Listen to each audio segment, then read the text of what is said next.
आज हम पढ़ने वाले हैं राजस्थान माध्यमिक शिक्षा बोर्ड नए सत्र 2021-22 के लिए कक्षा 10 में जो नया एनसीईआरटी का सिलेबस लागू हुआ है उसकी प्रश्नावली 3.3। तो प्रश्नावली 3.3 के अंदर हम सब एकदम आसान तरीके से प्रतिस्थापन विधि पढ़ेंगे। और यदि आपने अभी तक 3.3 के पहले वीडियो नहीं देखे हैं तो नीचे सभी वीडियोज़ की एक प्लेलिस्ट बना के नीचे लिंक डिस्क्रिप्शन में दिया हुआ है, आप वहाँ जाके उन सभी वीडियोज़ को भी देख सकते हैं। तो चलिए स्टार्ट करते हैं आज की क्लास। स्वागत है आपका आपके अपने चैनल RSR स्टडी में। वीडियो स्टार्ट करने से पहले यदि आप चैनल की पहली बार आए हैं तो चैनल को सब्सक्राइब जरूर कर लें और नोटिफिकेशन के लिए बेल आइकन भी दबा लें, जिससे आपके आने वाली वीडियो का अपडेट सबसे पहले मिल जाए, क्योंकि हम इस चैनल के ऊपर एनसीईआरटी के पूरे सिलेबस को कवर करवाएंगे। और चलिए अब पढ़ते हैं प्रतिस्थापन विधि। तो प्रतिस्थापन विधि के अंदर पहले मैं आपको एक क्वेश्चन भाषा के अंदर लिखवा के करवा देता हूँ ताकि आपको बाद में समझने में प्रॉब्लम ना आए। देखिए क्वेश्चन है प्रतिस्थापन विधि। तो प्रतिस्थापन विधि होती क्या है, देखिए पहले इसमें दो रैखिक समीकरण दी हुई होगी। हमें क्या होगा, दो रैखिक समीकरणें दी हुई होगी। तो दो रैखिक समीकरणें दी हुई होगी या फिर हमें पहले रैखिक समीकरणें बनानी पड़ सकती है। तो देखिए कई बार क्या होगा, कई बार तो इस हिसाब से अगला दो समीकरणें देगा और बोल देगा निम्न रैखिक समीकरणों को प्रतिस्थापन विधि से हल कीजिए। और कई बार क्या हो सकता है, अगला हमें कोई समस्या दे दे और बोल दे पहले इस समस्या से दो रैखिक समीकरणें बनाइए और फिर उन्हें प्रतिस्थापन विधि से हल कीजिए। तो मैं आपको एक क्वेश्चन करवा रहा हूं जिसके अंदर पहले से माना कि दो समीकरणें दी हुई है। देखो तो अब हम मान लेते हैं हमें ये दो समीकरणें दी हुई है, x + y = 14, x - y = 4। और इनके अंदर चर क्या है, एक तो x है और एक y है। तो दो चरों वाली दो रैखिक समीकरण है। अब हमें करना क्या है, तो हम इसको आसानी से समझने के लिए हम इसको 3 स्टेपों में बांट लेते हैं। तो देखिए पहला स्टेप क्या है, सबसे पहले दी गई समीकरणों में से ये जो दो समीकरण दी गई है उनमें से किसी भी एक समीकरण के चर x या y का मान निकाल लेते हैं। मतलब दोबारा देखो, सबसे पहले दी गई समीकरणों में से, मतलब इन दोनों समीकरणों में से किसी भी एक समीकरण को, आपको कोई भी एक समीकरण लेनी है और आपको ऐसा लगे कि भाई इस समीकरण को सॉल्व करने से आसानी से मान निकल जाएंगे, आपको वो समीकरण ले लेने। देखो जैसे हम इसमें अंदर समीकरण नंबर 2 लेंगे, दूसरे समीकरण ले लेंगे। तो सबसे पहले दी गई समीकरणों में से किसी भी एक समीकरण, तो हम ले लेते हैं भाई कि दूसरे समीकरण हम हल करेंगे। एक चर x या y, इसके अंदर x या y दो चर हैं, तो आपको अच्छा लगे तो आप x का मान निकाल लीजिए और आपको अच्छा लगे तो आप y का मान निकाल लीजिए। तो हम सबसे पहले क्या कर रहे हैं, समीकरण 2 से x का मान निकालने पर हमने मान लिया कि भाई हम समीकरण 2 लेंगे और इससे x का मान निकालेंगे। x या y किसी का भी निकाल सकते हैं। तो मैं क्या कर रहा हूं, समीकरण 2, तो समीकरण 2 क्या है, x - y = कितना है, 4। अब हम क्या करते हैं, x का मान निकालते हैं। तो x बराबर क्या आ जाएगा, ये y है, ये 4 इधर, 4 का 4 है, ये y इधर माइनस का इधर आके प्लस का, तो x बराबर क्या आ गया, 4 + y। तो पहला स्टेप खत्म। दूसरा स्टेप क्या है कि पहले स्टेप से निकाले गए मान को, आपने जो यहाँ पे मान निकाला है x का निकाला है, हो सकता है आप y का भी निकाल सकते हो। स्टेप फर्स्ट से निकाले गए मान को दूसरी समीकरण, मतलब कि यहाँ दो समीकरणें दी हुई थी, तो एक ने तो आपको हल कर लिया, एक समीकरण को क्या किया आपने, हल कर लिया। अब जो बच गई ना दूसरी समीकरण, यहाँ मैंने क्या किया था, दूसरी को हल किया था, कौन सी बच गई, पहली समीकरण बच गई। तो मान को दूसरी समीकरण, जो बची हुई समीकरण है उसी में चर के स्थान पर, उसी चर के स्थान पर कैसे, आपने समीकरण 2 को हल करके किसका मान निकाला, x का। अब अगले स्टेप में क्या करना है, आपको x के मान को बची हुई समीकरण में x के स्थान पर रख देना है। तो मैं क्या करूंगा, यहां से मैंने मान निकाली x = 4 + y, तो मैं अगले स्टेप में क्या करूंगा, x के स्थान पर यहां रख दूंगा 4 + y। चलिए देखो, x के स्थान पर रख देते हैं 4 + y, एक y यहां पहले से है प्लस y और बराबर हमारे पास क्या आ गया, 14। अब देखिए ये पूरी समीकरण y के अंदर है तो ये सॉल्व हो जाएगी। तो देखिए क्या होगा, 4 + 1y कितने, 2y बराबर कितना आया, 14।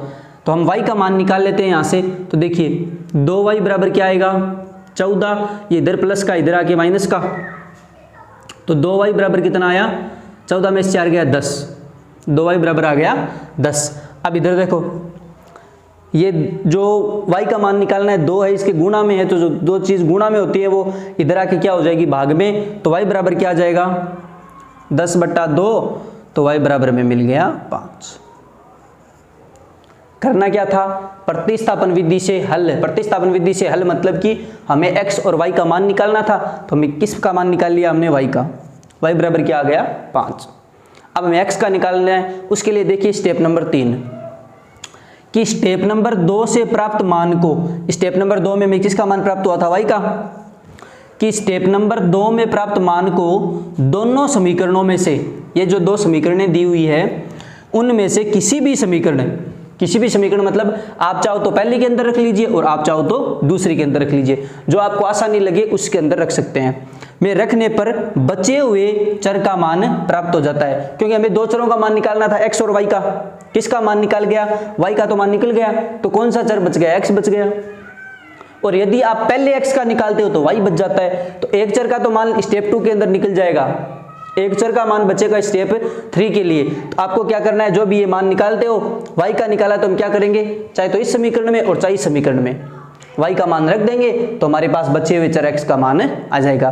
तो मैं यहाँ क्या कर रहा हूँ, y का मान 5 है, जो y का मान समीकरण 1 में रखने पर हम क्या करेंगे, y देखो x प्लस y की जगह रख देता हूँ मैं 5 बराबर कितना है 14। तो देखो पक्षांतरण करते हैं, x बराबर 14 माइनस 5, ये प्लस का इधर आके माइनस का, तो x बराबर कितना आ गया हमारे पास 9। यही हमें करना था, x और y का मान निकालना था, तो हम लिख देंगे अतः x बराबर 9 और y बराबर 10, सॉरी y का मान कितना आया था 5, y बराबर 5 होगा। तो ये थी प्रतिस्थापन विधि, जिसके अंदर में दो समीकरणें दी हुई होती है। उसके अंदर स्टेप फर्स्ट में हमें क्या करना है, जो आपको अच्छा लगे, जो आपको आसानी लगे, उस समीकरण को ले लीजिए और आप उसमें से एक चर का मान निकाल लीजिए। तो मैंने क्या किया, समीकरण 2 से x का मान निकाल लिया।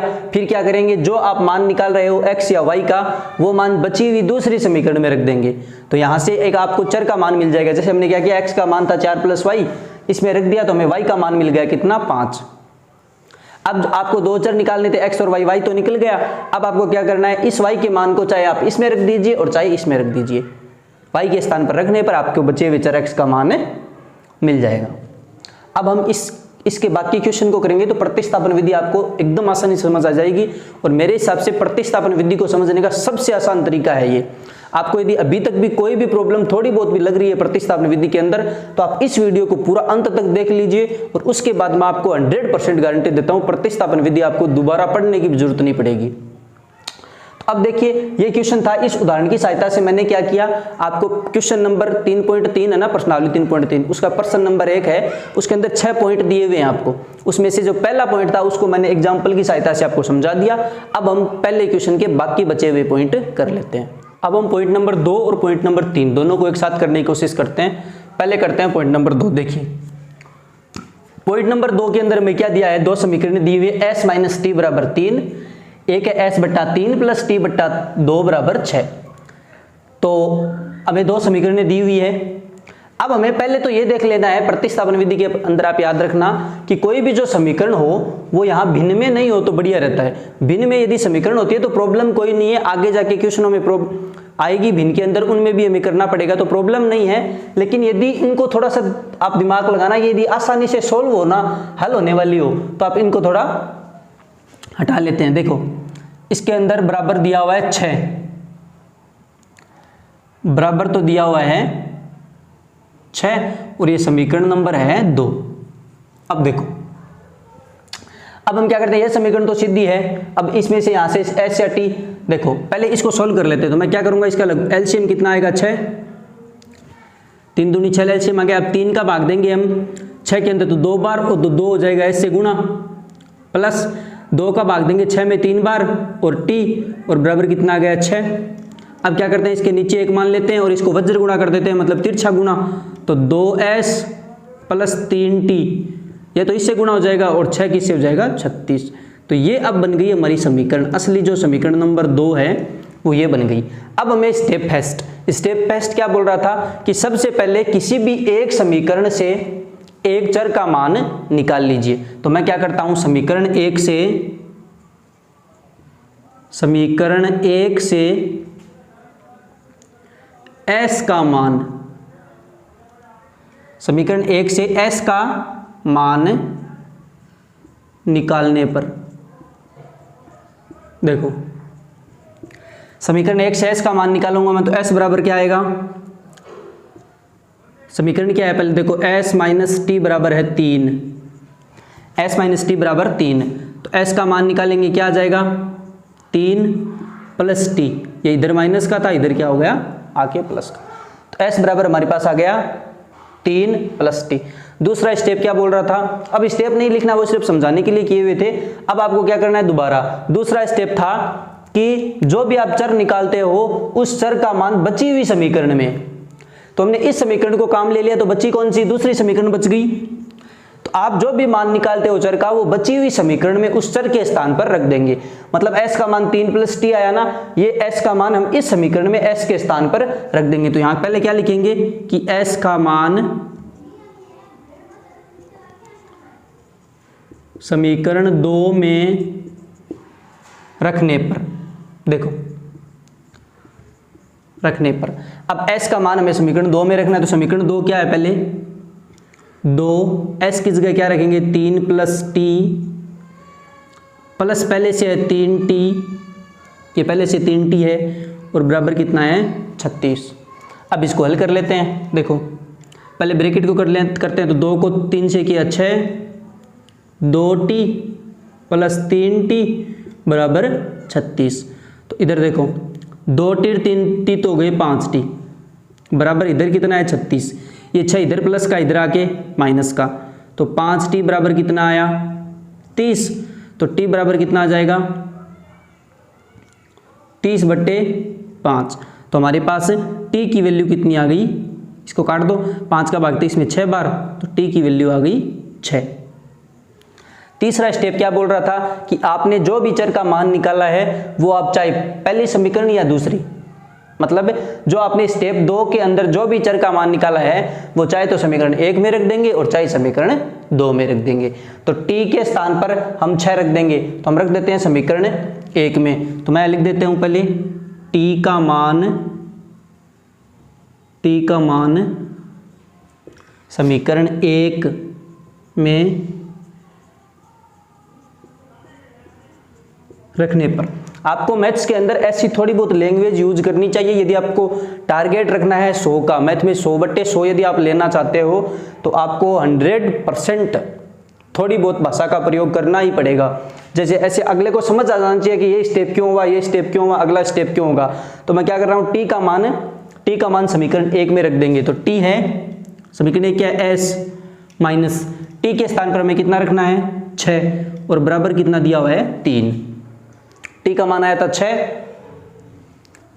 तो देखो s बराबर कितना आ जाएगा 3 इधर है पहले से और 6 प्लस का इधर आ गया माइनस का, तो s बराबर कितना आ गया 9। तो प्रतिस्थापन विधि से हमने t और s का मान निकाल लिया। फिर लास्ट में हम लिख देंगे अतः s बराबर, s का मान कितना आया 9 और t बराबर 6 होगा। अब करते हैं पॉइंट नंबर 3। पॉइंट नंबर 3 क्या है कि 3x माइनस वाई बराबर 3 समीकरण नंबर 1 दी हुई है और दूसरी समीकरण है 9x माइनस 3y बराबर 9 समीकरण नंबर 2। तो हमारा क्या काम है कि पहला स्टेप करेंगे। अब इसके अंदर दोनों समीकरणें एक साथ दी हुई है एक जैसी, इसमें तो क्या था पहले भिन्न में दी हुई थी समीकरण, इसलिए पहले इसको बदलना पड़ा। अब हमें यहाँ तो दोनों एक जैसी समीकरणें दी हुई है, तो हम क्या करते हैं पहला स्टेप, और पहला स्टेप क्या था कि किसी भी एक समीकरण में से एक चर x या y का मान निकाल लेते हैं। तो हम सबसे पहले लिखते हैं समीकरण नाम पूरा नहीं, सिर्फ समीकरण लिख के डॉट लगा दे रहा हूं, आप भी ऐसे कर सकते हो। समीकरण 1 से हम पहले मान निकाल लेते हैं y का, x का मान निकाल लेते हैं। समीकरण 1 से x का मान निकालने पर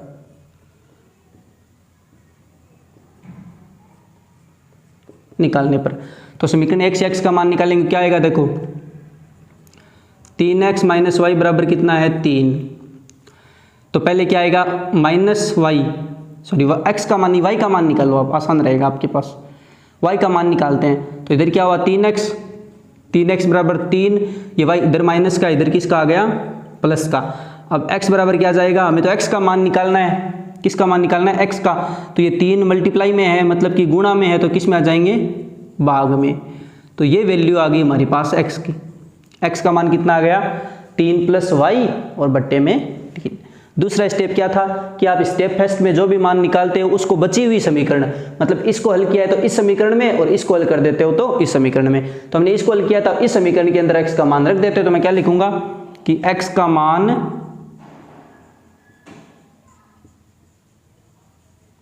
समीकरण 2 में रखने पर, देखो अब हम x का मान रखते हैं। तो 9x किस जगह क्या रख देते हैं 3 + y बटा 3 माइनस 3y पहले से है, और बराबर कितना आ गया 9 आ गया। अब इसको हल करते हैं। देखो 3 से 9 कट रहा है कितनी बार, 3 बार। तो ये क्या बचा है, सिर्फ 3 ब्रैकेट में बच गया 3 + y माइनस 3y बराबर 9। अब इसको सोल्व करते हैं। तो ये 3 है, ये पूरा ब्रैकेट के अंदर गुणा हो जाएगा। तो पहले 3 को 3 से किया तो 9, प्लस 3 को y से किया तो 3y, और माइनस का 3y, और बराबर कितना आ गया 9। देखो दोबारा हमने यहाँ से x की वैल्यू निकाली है, यहाँ से क्या था y प्लस का था, सॉरी माइनस का था, इधर आके प्लस का। 3 + y, हमें x की वैल्यू निकालनी थी, तो हमने क्या किया, इसको भाग में भेज दिया। सॉरी x की वैल्यू निकाली है ना, x की। देखो अब हमने क्या किया, ये 3 तो गुणा में था, उसको भाग में भेज दिया। तो 3 + y बटा 3 आ गया x का मान, और x के मान को समीकरण 2 के अंदर रख दिया। इस क्वेश्चन में आप एकदम अच्छे से समझ सकते हो प्रतिस्थापन विधि को। देखो अब x का मान समीकरण 2 में मैंने इस समीकरण से निकाला था, तो मैंने इस समीकरण के अंदर x का मान रख दिया। तो मैं पहले था 9, तो 9 की जगह 9, x की जगह रख दिया 3 + y बटा 3 माइनस 3y बराबर 9। अब देखिए ये 3 से 9 कट रहा था 3 बार, अब बचा क्या 3 ब्रैकेट में 3 + y माइनस 3y बराबर 9। अब इसे मल्टीप्लाई करेंगे तो 9 प्लस ये कितना होगा, 3 को y से किया 3y माइनस 3y पहले से बराबर 9। देखो तो अब माइनस 3y प्लस 3y और माइनस 3y 0, तो हमारे पास क्या बचा 9 बराबर 9। मतलब यदि आपने x का मान रखा और y का मान आ रहा है, इसका मतलब आपको y बराबर यहां क्या दिख रहा है, y के बराबर कोई वैल्यू ही नहीं दिख रही। तो y बराबर यदि कोई भी वैल्यू नहीं है, इसका मतलब y बराबर यहां क्या हो जाएगा 0। y बराबर क्या हो जाएगा 0 हो जाएगा। तो चलिए ये था y का मान। अब निकालते हैं x का मान। तो अब देखो अब y का मान 0 आ गया। अब आपको क्या करना है, तीसरा स्टेप क्या था कि x और y जो भी आप मान निकालते हैं उस मान को बची हुई किसी भी समीकरण में रख दो। तो मैं क्या करूंगा, यहां रख दूंगा। मैं क्या करूंगा, y का बराबर मान रख देता हूं। तो देखो मैं क्या लिखूंगा, y का मान समीकरण 1 में रखने पर। अब y का मान समीकरण 1 में रख दे तो देखो 3x की जगह 3x माइनस y था, तो y की जगह 0, क्योंकि y का मान 0 आया है, और बराबर कितना है 3। तो हमारे पास क्या बचा 3x बराबर कितना बचा 3। तो x बराबर क्या बचेगा 3, ये 3 गुणा में किस में भाग में, तो x बराबर कितना आ गया 1। तो y बराबर 0 और x बराबर 1, और हम लिख देंगे अतः x बराबर 1 तथा y बराबर 0 होगा। तो आई होप आपको समझ में आ गया होगा कि प्रतिस्थापन विधि को आसानी से कैसे हल किया जाता है। अब हम कर लेते हैं इसके बचे हुए बाकी पॉइंट्स। तो पॉइंट नंबर 4 है कि 0.2x प्लस 0.3y बराबर 1.3, ये समीकरण नंबर 1 है, और समीकरण नंबर 2 है 0.4x प्लस 0.5y बराबर 2.3, ये होगी समीकरण नंबर 2। अब देखिए इसको हल करते हैं। तो अब सबसे पहले हम देखते हैं कि ये समीकरण पॉइंट के अंदर है। अब पॉइंटों के अंदर आपको घटाना गुणा करना यदि आपको आसानी से आता है तो कोई प्रॉब्लम नहीं है, इसी समीकरण में से इससे x का मान निकाल लीजिए, आप उसी तरीके से हल कर सकते हो। लेकिन एक तरीका और है कि जब ऐसे दशमलव या फिर पॉइंट्स के अंदर क्वेश्चन आ जाए तो आप पहले इनको हल कर लीजिए। देखिए ये है 0.2, तो आपको पता होगा यदि मैं इसे लिखता हूँ 0.2 तो मैं इसे 2/10 लिख सकता हूँ, क्योंकि कितनी संख्या बाद 0 है, एक सॉरी कितनी संख्या बाद पॉइंट है, एक संख्या बाद पॉइंट है, तो पॉइंट हटाऊंगा तो कितना आ जाएगा नीचे 10। यदि दो संख्या बाद होता, ऐसे होता 2 3, तो क्या हो जाता 23/100, क्योंकि जितनी भी संख्या बाद पॉइंट होता है उतने नीचे क्या लग जाते हैं, 0 लग जाते हैं। तो देखो अब क्या होगा, अब यहां इन सब में क्या है, एक संख्या बाद पॉइंट है, इन सब के अंदर एक संख्या बाद पॉइंट है, तो हम क्या लिख देंगे, इसको तो लिख देंगे 2/10 x की जगह x, इसको क्या लिख देंगे 3/10 y, और 1.3 को क्या लिख देंगे 13/10। इधर देखो इनको सोल्व करो, तो इसको लिख देंगे 4/10 x, इसको लिख देंगे 5/10 y, और इधर हो जाएगा 23/10।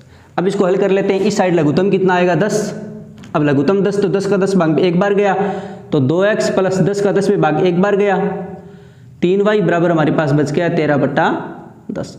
अब 10 से 10 कैंसिल, तो असली समीकरण क्या बची, 2x प्लस 3y बराबर 13। अब ये है असली समीकरण नंबर 1। ये इस टाइप की थी, तो यदि पॉइंट्स के अंदर थोड़ी बहुत प्रॉब्लम ना रहे, इसलिए थोड़ा आसान करने के लिए हमने इसको समीकरण को ऐसे चेंज कर लिया।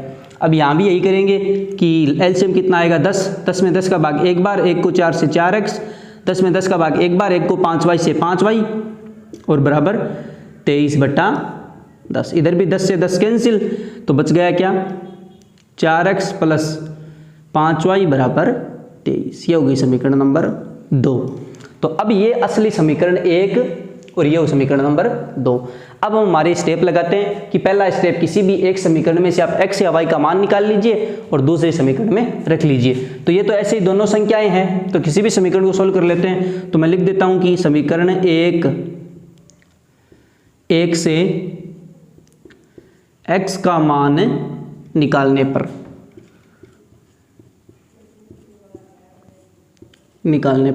तो सबसे पहले हम क्या करेंगे, समीकरण 1 से x का मान निकालेंगे। देखो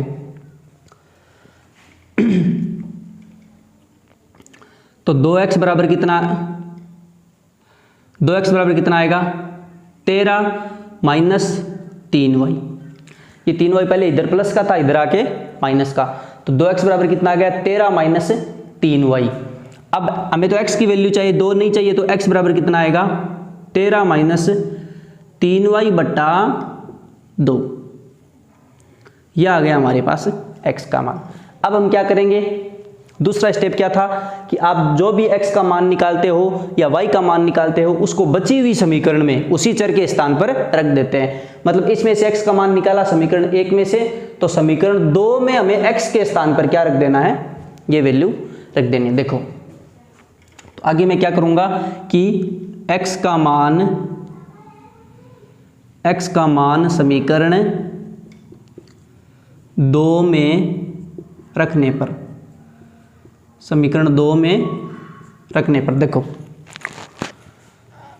तो क्या है 4, x के स्थान पर क्या रख देंगे 13 माइनस 3y बट्टे 2 प्लस 5y बराबर कितना है 23। अब इसको सॉल्व करते हैं, तो देखो 2 4 से कट रहा है कितनी बार, 2 बार। तो अब हमारे पास जो समीकरण बची वो क्या बच गई, सिर्फ 2 ब्रैकेट में 13 माइनस 3y प्लस 5y बराबर 23। अब 2 इस ब्रैकेट से पूरे से गुणा होगा, तो 13 को 2 से किया तब तो हो जाएगा 26, और माइनस 2 को 3 से किया तो 6, और y के स्थान पर y प्लस ये कितना है 5y, और बराबर कितना आ गया 23। अब देखो तो इधर तो क्या होगा कि माइनस का तो 6y प्लस का 5y, तो माइनस का बड़ा है, तो यहां क्या बच जाएगा माइनस का y बराबर, इधर हमारे पास है 23, ठीक है। अब ये इधर प्लस का 26 है, तो इधर आगे क्या होगा माइनस का 26, ये हो जाएगा माइनस का 26। तो माइनस y बराबर कितना बचा, 23 में से माइनस 26 जाते नहीं है, तो बचेगा किसका माइनस का, तो माइनस का कितना बच गया 3। अब देखो -3 और माइनस से कैंसिल, तो y की वैल्यू हमारे पास कितनी आ गई 3। अब अगला स्टेप क्या था हमारा कि आपने जो भी चर स्टेप 2 के अंदर x या y का मान निकाला है, उस मान को आप चाहो तो समीकरण 1 में रख दो और आप चाहो तो समीकरण 2 में रख दो। तो अब हम यहाँ क्या करेंगे कि y का मान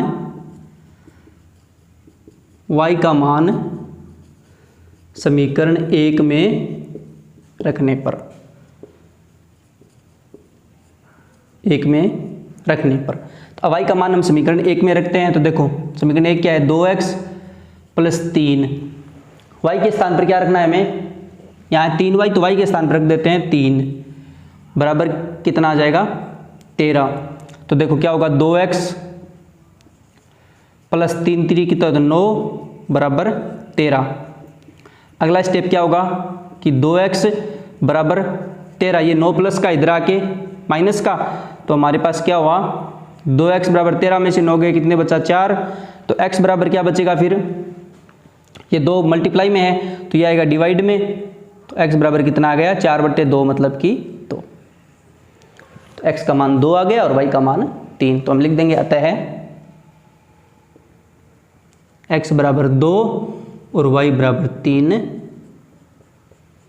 होगा। चलिए अब करते हैं इसका अगला पॉइंट नंबर 5। अब पॉइंट नंबर 5 क्या है कि √2x प्लस √3y बराबर 0 और एक है √3x माइनस √8y बराबर 0। तो ये समीकरण नंबर 1 और ये समीकरण नंबर 2 भिन्न के अंदर है नहीं, सीधी सीधी समीकरण है। तो हम सीधा कर लेते हैं पहला स्टेप कि मैं क्या कर लेता हूँ, समीकरण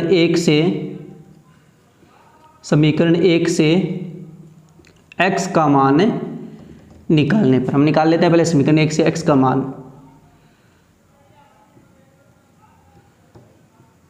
निकालने पर। देखो समीकरण 1 से x का मान निकालेंगे तो पहले क्या करेंगे, √2x बराबर, इधर तो 0 है, ये प्लस का है तो इधर आके क्या हो जाएगा माइनस का √3y। अब मैं x की वैल्यू निकालनी है तो x की वैल्यू क्या आएगी, माइनस √3y और बटा √2। ये हमारे पास किसकी वैल्यू आ गई, x की। अब हमारा दूसरा स्टेप क्या कहता है कि जो भी आप स्टेप फर्स्ट के अंदर वैल्यू निकालते हो उस वैल्यू को बची हुई समीकरण, तो इससे निकाला है तो इस समीकरण में रख देंगे। तो मैं क्या लिखूंगा कि x का मान समीकरण 2 में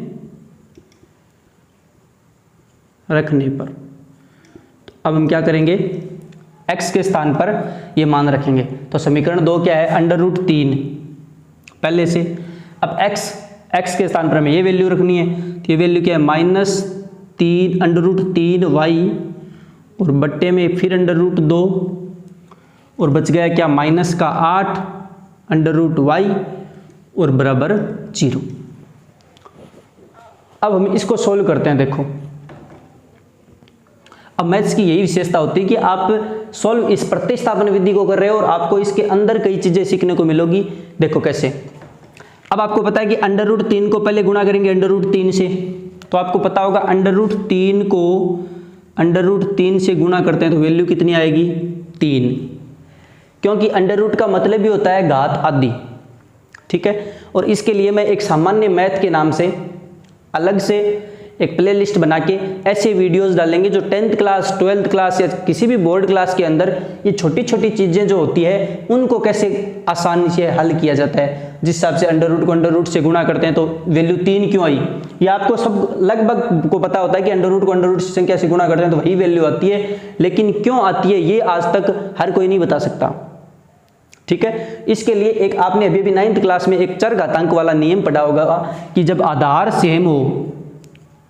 सेम हो तो गुणा में घातें जुड़ती है। ये चरघातांक वाला नियम लगता है इसके अंदर, क्योंकि √ का मतलब होता है घात आदि। √ का मतलब कितना होता है, घात आदि। आधार सेम है तो आधी आधी घातें जुड़ जाएगी और घात कितनी हो जाएगी, 1। ये रूल होता है और इसको मैं अच्छे से अलग से जो वीडियो बना के उसमें सामान्य मैथ के अंदर बताऊंगा। और वैसे भी आपको समझ में आ गया होगा, घातांक नियम लगता है कि जब आधार सेम हो तो गुणा में घातें जुड़ती है। तो √ का मतलब होता है घात या पावर आदि, तो आधी आधी कितनी हो जाएगी, 1। यही कारण होता है किसी भी √ को संख्या गुणा करो वही √ की संख्या आती है। तो √3 को √3 से किया मैंने, कितना आया 3 और माइनस का माइनस y और यहाँ कितना था √2 और √8, y बराबर कितना बच गया, 0। अब देखो अब आगे हम क्या करेंगे, इसको पहले सोल्व कर लेते हैं एलसीएम लेके। देखो यहाँ कुछ नहीं है तो जहाँ जब भी कुछ नहीं हो तो यहाँ क्या मान सकते हैं, 1 मान सकते हैं। अब देखो आपने पहले भी ऐसे किया होगा और अब मैं भी कर रहा हूँ यहाँ पे कि जब भी किसी संख्या के नीचे कुछ नहीं होता है तो हम 1 मान लेते हैं। क्यों मान लेते हैं इसका पता है? इसका कारण ये होता है कि कोई भी संख्या यदि अस्तित्व में है तो उसकी घात के अंदर, उसके गुणा के अंदर और उसके भाग के अंदर हमेशा 1 होता है। इसके लिए भी एक बेसिक मैथ का वीडियो बना देंगे जिसमें आपको अच्छे से समझ आ जाएगा। अभी आप इतना याद रखिए कि कभी भी संख्या के नीचे कुछ नहीं हो तो हम 1 ले सकते हैं, ठीक है। चलो देखो, √8 के नीचे मैंने 1 ले लिया। अब क्या करेंगे, इसका एलसीएम कितना आएगा, √2।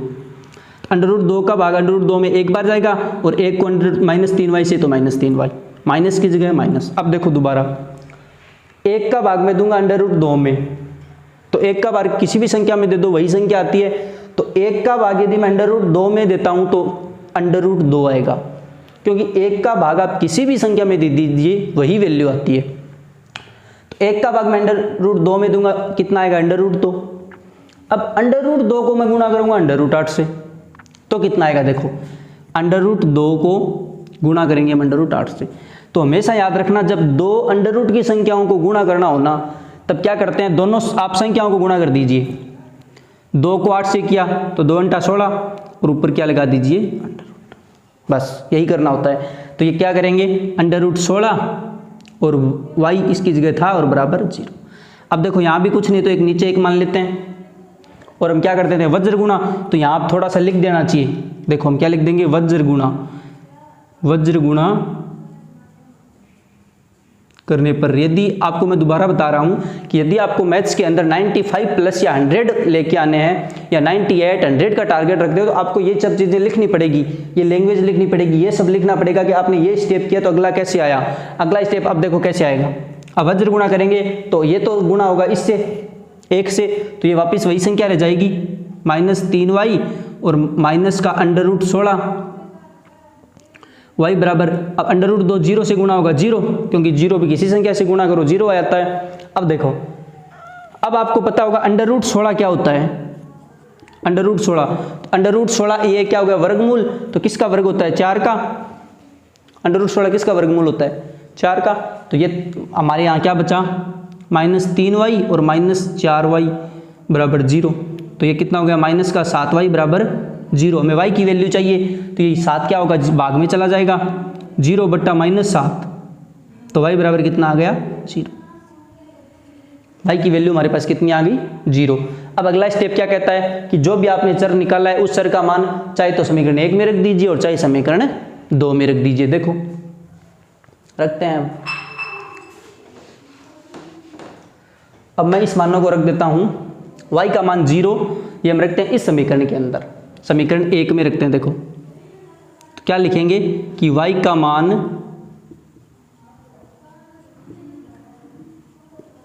है वो समीकरण 1 में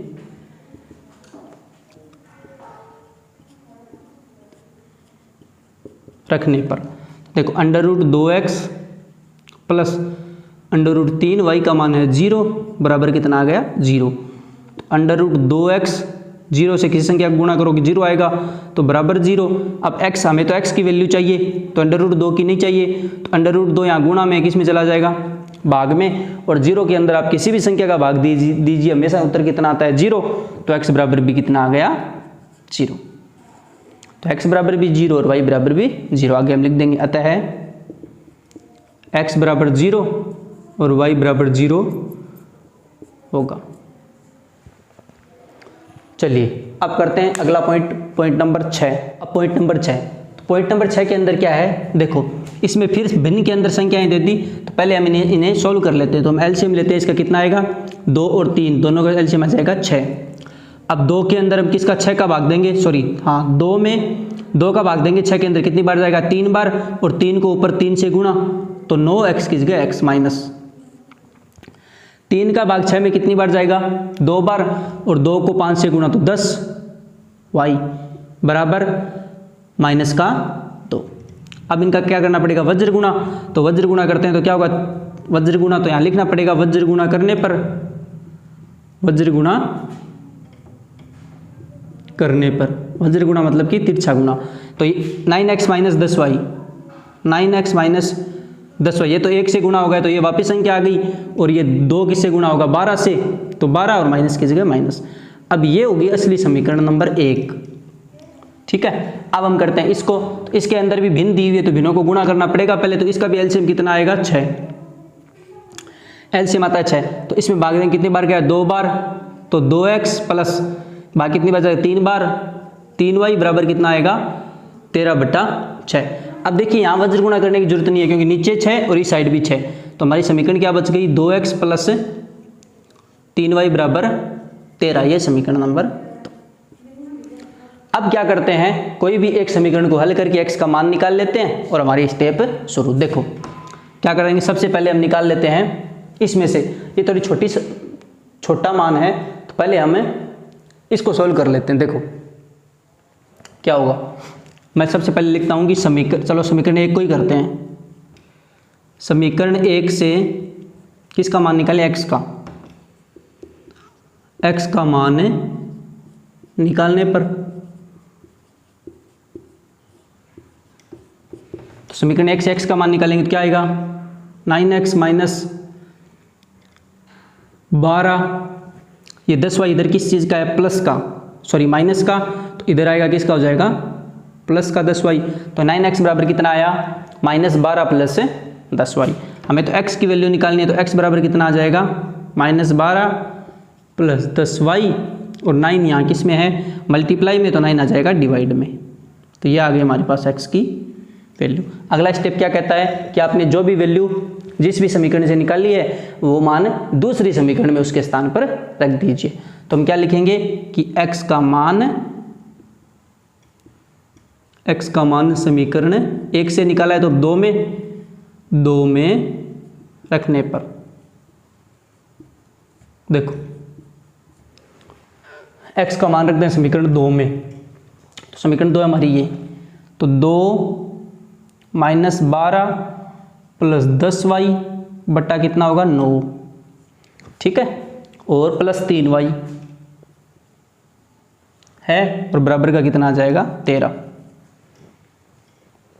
अब देखो आगे, अब इसको सोल्व करते हैं। तो इसको सोल्व कैसे करेंगे, 9 और 2 कट तो रहे नहीं है, तो हम क्या करते हैं पहले इसको ऊपर मल्टीप्लाई कर देते हैं। तो 2 को मैं 12 से करूंगा तो माइनस का कितना 24, और 2 को 10 से किया तो 20, और y ये तो पूरा ब्रैकेट, और बचा कितना 9, और यहाँ कितना बचेगा 3y बराबर 13। अब मैं पहले इसको सोल्व करना होगा क्योंकि ये तो भिन्नमय संख्या है और ये अकेली है, तो इसके नीचे क्या मान लेते हैं 1, इसके नीचे यदि 1 मान लेता हूं तो क्या होगा, देखो एलसीएम कितना आएगा इसका 9, एलसीएम कितना आएगा 9, एलसीएम 9 आया, 9 में 9 भाग एक बार जाएगा तो ऊपर तो कितना बच गया -24 प्लस 20y, प्लस यहाँ 1 का भाग 9 में 9 बार, और 9 को 3 से किया 27y, और बराबर कितना आ गया 13। अब देखो इसके नीचे भी 1 मान लेते हैं। अब यहाँ पहले देखो बचा कितना, पहले हम यहाँ देख लेते हैं कि हमारे पास यहाँ कितना बचता है। तो यहाँ हमारे पास बचेगा कि देखो -24 तो -24, 20y और 27y, 20 और 27 कितना होगा 47y, और बराबर कितना बचा 9, और बराबर कितना होगा 13। अब इनका हम क्या कर देते हैं वज्र गुणा। अब इसका क्या हो जाएगा वज्र गुणा, देखो तो वज्र गुणा करेंगे तो -24 प्लस 47y, ये तो होंगे 1 से गुणा, तो ये तो बच गया इतना ही वापस -24 और प्लस 47y, और बराबर कितना हो जाएगा 13 को 9 से करेंगे तो 13 नंबर कितनी होती है, 13 नंबर होता है 117, तो 117 हो गया।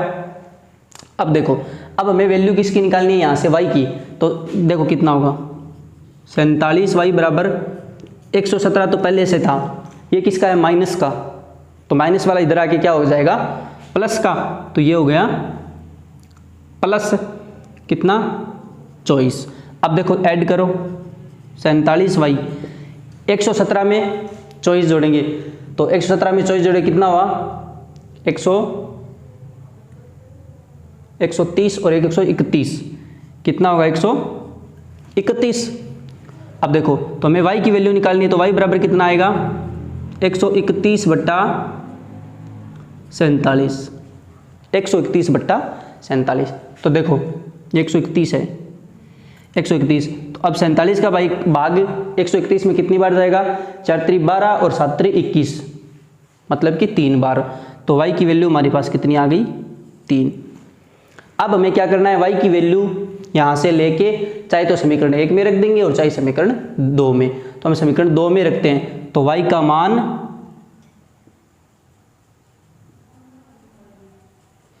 समीकरण 2 में रखने पर देखो y का मान समीकरण 2 में रखेंगे तो क्या होगा, 2x प्लस 3, y की वैल्यू कितनी आई, y की जगह क्या रखना है 3 और बराबर कितना बचा 13। तो देखो 2x प्लस 3 को 3 से 9 बराबर 13, तो 2x बराबर क्या बचेगा 13 माइनस 9, क्योंकि इधर प्लस है इधर आके माइनस का, तो 2x बराबर क्या बचा 4, तो x बराबर क्या आ जाएगा 4/2। तो हमारे पास x की वैल्यू कितनी आ गई, x की वैल्यू हमारे पास आ गई 2। कितनी है x की वैल्यू 2, तो अब क्या लिख देंगे, x की वैल्यू 2 और y की वैल्यू 3। अतः है x बराबर 2 और y बराबर 3 होगा। ये इंपॉर्टेंट क्वेश्चन है एग्जाम की दृष्टि से, एग्जाम में आपको मिल सकता है, दोबारा देख लीजिए, मेरे हिसाब से आसानी समझ में आ गया होगा। वही तीनों स्टेप हमने फॉलो किए हैं। और कोई भी आपको किसी भी क्वेश्चन, अब पहले क्वेश्चन को कंप्लीट कर लिया हमने, 6 पॉइंट थे इसको अंदर तो पूरे कंप्लीट कर लिए, फिर भी यदि 6 पॉइंटों में से किसी भी पॉइंट में आपको प्रॉब्लम रहती है तो नीचे आपको टेलीग्राम और व्हाट्सएप ग्रुप का लिंक दिया है, आप वहां जाके ज्वाइन हो जाइए और वहां कोई भी प्रॉब्लम्स आप पर्सनली पूछ सकते हैं। चलिए अब हम करते हैं इस प्रश्नावली का क्वेश्चन नंबर 2। तो क्वेश्चन नंबर 2 क्या है, क्वेश्चन नंबर 2 है कि 2x प्लस 3y बराबर 11 और 2x माइनस 4y बराबर -24, ये हमें दो समीकरणें दी हुई है, को हल कीजिए। इसकी जगह ऐसे भी हो सकता है कि प्रतिस्थापन विधि से हल कीजिए या फिर सीधा हल कीजिए और इसमें m का वह मान ज्ञात कीजिए जिसके लिए y बराबर क्या हो, mx प्लस 3 हो। तो हमें ये तो सिर्फ m का मान ज्ञात करना है इसमें, तो m का मान कब ज्ञात कर सकते हैं, जब y और x और y का मान हमारे पास होना चाहिए। अब x और y का मान कब होगा कि हल कीजिए, मतलब इन दोनों समीकरणों को पहले हमें हल करना है और हमें x और y का मान निकालना है, फिर हमें x y का मान रखते हैं किसका मान आ जाएगा, m का। तो पहला हम इन दोनों को हल करके x और y का मान निकाल लेते हैं। तो सबसे पहले मैं इस समीकरण से ही निकाल लेता हूं। तो मैंने मान लिया ये समीकरण नंबर 1 है और ये समीकरण नंबर 2 है। चलिए अब मैं लिखता हूं समीकरण नंबर 1 से x का मान निकालने पर, देखो x का मान निकालने पर तो मैं क्या लिखूंगा, 2x बराबर 11, ये इधर प्लस का 3y था, इधर आके माइनस का 3y, हमें x की वैल्यू चाहिए ना, तो x बराबर मैं क्या लिखूंगा 11 माइनस 3y और ये 2 गुणा में था, किस में आ गया, भाग में, ये आ गई x की वैल्यू। दूसरा स्टेप क्या था कि आपने जो भी x या y का मान निकाला है वो मान दूसरी समीकरण में उसके स्थान पर रख देंगे, मतलब x का मान इस समीकरण में x के स्थान पर रख देंगे। तो मैं क्या लिखूंगा कि x का मान समीकरण 2 में रखने पर, देखो समीकरण 2 में x का मान रखते हैं तो x बराबर हमारे 2, हमारे पास x का मान क्या आया 11 माइनस 3y/2 और माइनस का 4y और बराबर का -24। अब देखो तो यहाँ 2 से 2 कैंसिल हो गया काम, बचा क्या 11 माइनस 3y और इधर बच गया माइनस का 4y और बराबर माइनस का 24। देखो अब क्या होगा कि ये तो दोनों जुड़ गए, -3 और -4, माइनस का 7y, इधर है माइनस का 24, लेकिन ये माइनस प्लस का 11 है, इधर प्लस का 11, इधर आके माइनस का 11, तो -7y बराबर कितना आया, -24 और -11, माइनस का 35, -35। हमें चाहिए y की वैल्यू, तो y बराबर क्या आ जाएगा -35 बट्टा माइनस का 7, तो माइनस थे तो माइनस कैंसिल और 7 का भाग 35 में 7 पंजो 35, तो y का मान कितना आ गया 5, y का मान हमारे पास आ गया 5। अब हमें किसका मान निकालना है, x का, तो मैं ऊपर लिख देता हूं कि y का मान समीकरण कोई भी समीकरण में रख लीजिए, इसमें रख लीजिए या इसमें रख लीजिए, मैं समीकरण 1 में रख देता हूँ। तो y का मान समीकरण 1 में रखने पर तो मैं क्या करूँगा, y तो 2x + 3, y के स्थान पर क्या रख देंगे 5 और बराबर कितना आया 11। तो देखो 2x + 5 दिए 15 बराबर कितना आया 11। अब क्या होगा 2x बराबर 11, ये इधर प्लस का इधर आके माइनस का। तो देखिए 2x बराबर 11 - 15, तो माइनस बढ़ा है तो माइनस का 4 बचेगा। तो x बराबर कितना आएगा -4/2। तो x की वैल्यू कितनी आ गई -2। 2 का भाग देंगे 4 के अंदर कितनी बार जाएगा 2 बार, और माइनस है तो -2। तो x की मान वैल्यू तो आ गई -2 और y की वैल्यू आ गई 5। अब x और y को मान ज्ञात हो गया। अब हमें क्या, तो हम लिख सकते हैं यहाँ पे कि अतः x बराबर -2 और y बराबर, y की वैल्यू कितनी आई थी 5, y बराबर 5। अब हमें क्या करना है, ये बोल रहा था कि m की वैल्यू और निकालो, तो x के स्थान पर तो रख देंगे -2 और y के स्थान पर रख देंगे 5। तो देखो क्या करते हैं, y बराबर mx + 3 से इस समीकरण से मान रखते हैं। तो y की वैल्यू कितनी है 5, तो y के स्थान पर तो 5 बराबर m, x के स्थान पर -2 और प्लस का कितना है 3। देखो ये 3 किसके प्लस के, इधर आके माइनस के, तो 5 - 3 हो गया और ये क्या है माइनस का 2m। अब देखो इधर 5 में से -3 गए, तो 5 में से 3 गए, कितना बचेगा 2 और बराबर माइनस का 2m। हमें किसकी वैल्यू चाहिए m की, तो 2, ये 2 किस में है -2 गुणा में है तो -2 भाग में। अब 2 में 2 का भाग गया कितनी बार, 1 बार और माइनस, तो m की वैल्यू कितनी आ गई -1, x की वैल्यू -2, y की वैल्यू 5। हमें यही तीनों ज्ञात करने थे। पहले तो इन दोनों को हल करना था, मतलब x और y की मान निकालना था, और फिर हमें m का मान निकालना था। हम यहाँ लिख देंगे अतः m बराबर -1 होगा। तो ये था क्वेश्चन नंबर 2। अब बच गया है क्वेश्चन नंबर 3। अब क्वेश्चन नंबर 3 के अंदर क्या करना है, मैंने आपको पहले ही बताया था कि प्रतिस्थापन विधि के अंदर या तो आपको एक समीकरण युग्म दिया होगा, सीधा आपकी समीकरणें दी हुई होगी और बोलेगा इनको प्रतिस्थापन विधि से हल कर लीजिए, या फिर मैंने बोला था कि पहले हमें समीकरण बनानी पड़ सकती है। कोई भी हमें एक समस्या दी हुई होगी जिससे समीकरण बना के फिर हमें वापिस यही तरीका समीकरण बनानी है, वो हम पहले भी ग्राफीय विधि के अंदर सीख के आए हैं प्रश्नावली 3.2 के अंदर। लेकिन इसके अंदर भी क्या है, क्वेश्चन नंबर 3 के अंदर 6 पॉइंट दिए हुए हैं, जिनकी 6 की आप ये पहले समीकरण बनाइए और फिर इनको प्रतिस्थापन विधि से हल कीजिए। तो ये भी वीडियो काफी लंबा हो गया है, जिसके अंदर हमने सिर्फ 2 क्वेश्चनों को हल किया है, और वैसे हमने 6 + 1 7 क्वेश्चन कर लिए। अब बाकी के 6 क्वेश्चन भी यदि इसी में के अंदर करेंगे तो वीडियो काफी लंबा हो जाएगा, जिसमें अपलोड करने में भी प्रॉब्लम होती है। तो इससे अच्छा जो क्वेश्चन नंबर 3 है और परीक्षा की दृष्टि से वेरी इंपॉर्टेंट है, हो सकता है एग्जाम के अंदर समस्या दे के पहले समीकरण बनाओ और फिर हल करो, मतलब कि क्वेश्चन नंबर 3 का क्वेश्चन आ जाए, जो क्वेश्चन नंबर 3 है उसमें से कोई क्वेश्चन आ जाए तो वो भी परीक्षा की दृष्टि से वेरी इंपॉर्टेंट है।